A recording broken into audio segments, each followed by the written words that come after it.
All right, we're here with Keyshawn Hall, newest Auburn basketball signee. I guess at first, Keyshawn, we'll talk about your decision and all that good stuff, but we're talking in San Antonio. Yeah. You made the quick trip to San Antonio to watch Auburn play. I know you got to hang out with fans on Saturday and then watch the team play. Just what was it like making the trip, deciding to come up here real quick to see your new team and your new coaches and your new fans and stuff, and just what was that like?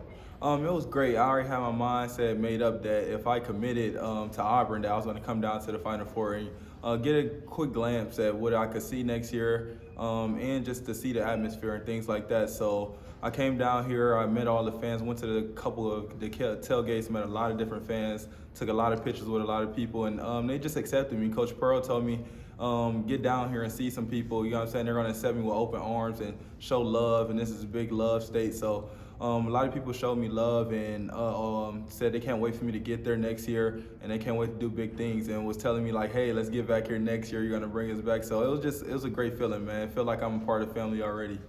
All right, take me back to your decision to choose Auburn. I guess how quickly did things sort of develop? You entered the portal.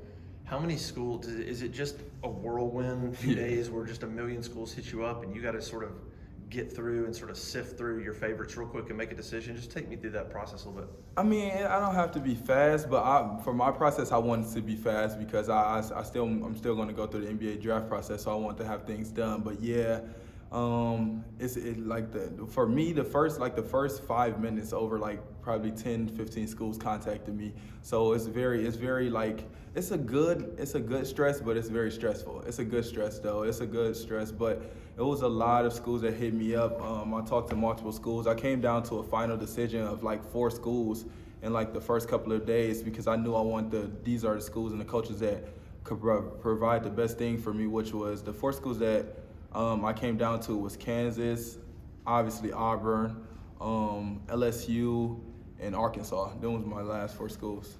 How quickly did Auburn become a favorite of yours? They hit you up pretty quick. How quickly were you like, oh, Auburn, they're at the top of the list? Actually, Auburn was my first 2 calls, man. Coach Mike would hit me up very fast. So after he hit me up like an hour before the game against Michigan, I think. So I let him have that game, and then he said, let's contact him, let's get on the Zoom Monday. So we got on the Zoom Monday, and things were after the Zoom. It just felt like family. Coach Pearl was on there, the whole staff was on there. That was a big thing too. The whole staff was on there, and he came on there so genuine and loving and telling me what would be my role, helping me with. He said he could help me with different things and how can I flourish in the SEC and things like that. So that happened fast, and he told me he had a plan for me. So I said, okay, that's what I like to do. And then it just happened. The next day, we just started talking and things like that, and building up the relationship, and it just happened.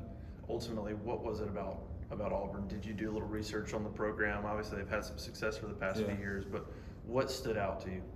The thing that stood out to me with Auburn is the winning for me. Obviously for my last year, I haven't been to the NCAA tournament none of my career. So for my last year, if I was to come out to college, I want to win. So I've seen in the last 8 years, they're the most winningest program in the SEC. You know what I'm saying? 5 SEC championships in the last 8 years, things like that. So that helped me make my decision easier. And I just want to be a part of a winning culture. Like, I'm going to have my stats and do whatever I do. I can score, things like that. But it doesn't mean nothing if you're not winning. So I want to be on a team that's winning. And Coach Pearl promised me that's one thing we're going to do here and try to work towards and things like that. What did they talk to you about kind of positional fit and how your skill set sort of meshes into what they do? What did they tell you about what they like about your game and how that will work kind of within what they do?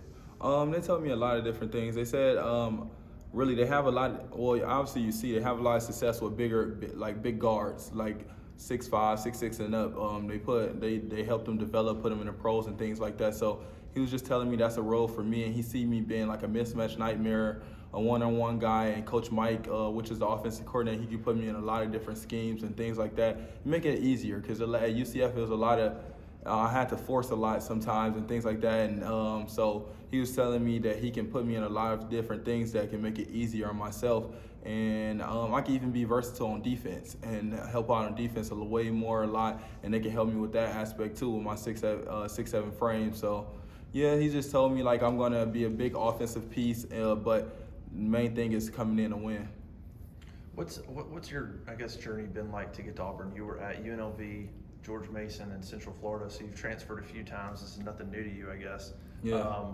What's the last few years been like, and has it always been has the goal been to try to move up in terms of competition, like one day to be in the SEC, or is every year just sort of been a different reason that you've moved? I mean, it comes with a lot of different reasons. Obviously, that's just like anyone in life. You want to get to the highest thing. You want to get to the highest part of your life, and you want to keep elevating. You don't want to stay still in life. So, yeah, my first year, things didn't work out as best as I wanted it to be, which is okay. I'm cool with that. I wasn't in the best shape of my life.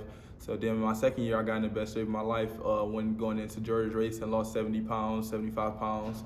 I went from 295, almost 300 pounds to 225. So that helped me. Went into George Mason, I dominated the A10. Then, it was a lot of sayings, hey, we want to see, like if I wanted to get pro, hey, we want to see him on the Power 4 stage, Power 5 stage at the time. So I said, hey, let's go to the Big 12. Coach Dawkins gave me an opportunity, helped me out with a lot of different things, helped me become the Big 12 leading scorer, then things like that, and then it just propelled me to be here. So that was at UNLV. You were at 295, and then so you played one season at that weight. Yeah, I was actually center at UNLV at that time as a freshman. I was actually center, so yeah, they play. That's why I can do a lot of different things. I can play in the post if I want to. I can come outside and dribble, things like that. Yeah, were you that big in high school? Like, were you always that big, and then just decided you needed to change your body? Yeah, I was actually that big. Yeah, from my junior year up. Yeah, from my junior year up in high school, I was always that big. That's why they named me in high school Big Guard and gave me a name like that. And then I just stuck with it. Even though I got skinny, I just stuck with it because I'm still taller guard and things like that. So yeah, so that was the time. Is that what people call? Is that your nickname, Big Guard? Yeah, that's what they call me. That works out. Yeah, it's actually funny now, but yeah, it works out. I guess the last question would be now you come to San Antonio, you watch Auburn.